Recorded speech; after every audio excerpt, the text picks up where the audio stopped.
All right, let's dive right into this explainer and look at how designers actually come up with those genuinely meaningful ideas once a problem is framed. If you've been following along with us, you know that nailing down the right question is step one. But once we have that question staring us in the face, how do we actually get the wheels turning? Do we literally just sit around hoping a brilliant concept drops out of the sky? Let's look at how the pros tackle this. Seriously? Do designers just wait around for inspiration to strike? We kind of have this assumption that creativity needs some, divine spark. Like it's a magical moment of genius you're either born with or you aren't. But when we really look into it, the truth is way more empowering. Creative thinking absolutely isn't just about raw talent or waiting around for the muse to show up.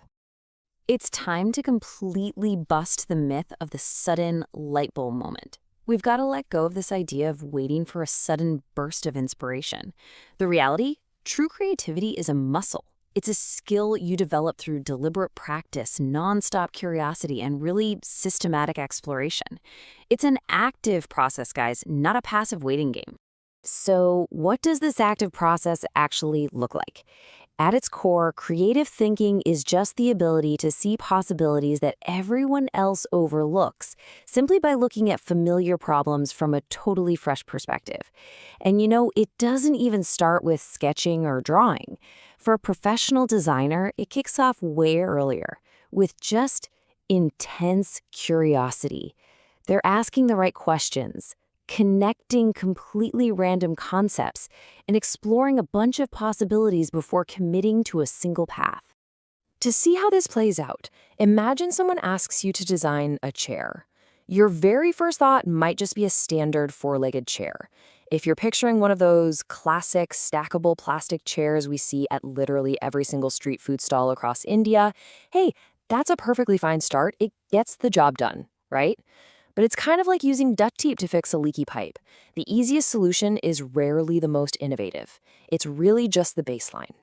Now watch what happens when we get into what I call the what-if rhythm. We challenge ourselves to push further by asking questions. Like, okay, could it fold? Could it be made from sustainable materials? What if it needs to be used indoors and outdoors? Could it actually help maintain better posture? Suddenly, by escalating these questions, we aren't just looking at a cheap plastic seat anymore. We're adapting that basic chair into something incredibly functional. Maybe a brilliant space-saving design that's absolutely perfect for a crowded, multi-generational apartment in Mumbai.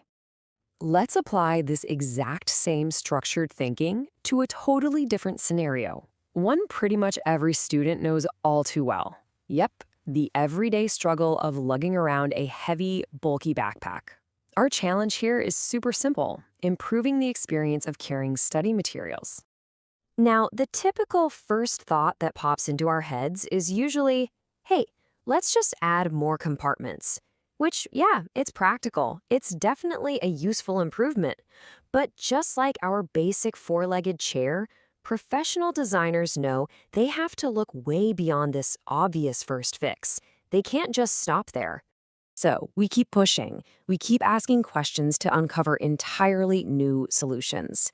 Could the weight be distributed differently to save a student's back? Could it expand only when needed so it isn't always a massive bulk? What about a removable organizer? And here's a big one. Could it become easier to carry during incredibly crowded commutes? When you start exploring these questions, you aren't just adding pockets. You're designing a backpack that makes carrying textbooks on a packed local train or a sweltering city bus vastly more manageable. You are solving the real problem. So, here is the absolutely crucial takeaway. Creative thinking is not about just throwing random ideas at a wall and seeing what sticks. Not at all. It's about deliberately exploring different, varied ways to solve the exact same problem. Professional designers do not expect a flawless solution to just magically appear instantly. They know the best ideas are uncovered layer by layer through sheer exploration. If we want to replicate that success in our own projects, we've got to adopt the specific habits of creative thinkers. They stay infinitely curious. They carefully observe everyday life, like noticing exactly how someone struggles with their bag on a train. They are constantly asking, what if? They intentionally stop themselves from rejecting unusual ideas too quickly. And honestly, most importantly, they keep an open mind, completely understanding that mistakes and missteps are just necessary stepping stones to finding the ultimate answer. And this exact same creative mindset, it applies across completely different disciplines to deliver incredibly innovative results. Think about it. Whether a fashion designer is experimenting with unexpected fabric combinations, a graphic designer is using powerful visual metaphors, an interior designer is transforming a tiny room into a flexible multi-purpose space, a product designer is simplifying a complex object, or a UI/UX designer is redesigning a frustrating app interface to make it completely effortless, it is all the exact same systematic approach. Different fields, different projects, but the exact same core creative mindset. So, as we wrap up this explainer, I have a challenge for you. The next time you face a problem in your own life, your studies, or your work, try to make a really small but super powerful mindset shift. Stop looking for the single right answer right out of the gate. Doing that just limits you to the plastic chair. Instead, pivot your thinking. Start asking, how many different ways could I solve this? By embracing this open-minded exploration of possibilities, the more ideas you generate, the greater your chances of discovering something truly outstanding. And how exactly do we generate all those different ways efficiently? Well, we'll put that into practice in our next explainer when we tackle the art of brainstorming. But until then, I want you to leave this provocative question at the forefront of your mind, ready to unlock new possibilities. How many different ways could you solve your next big problem?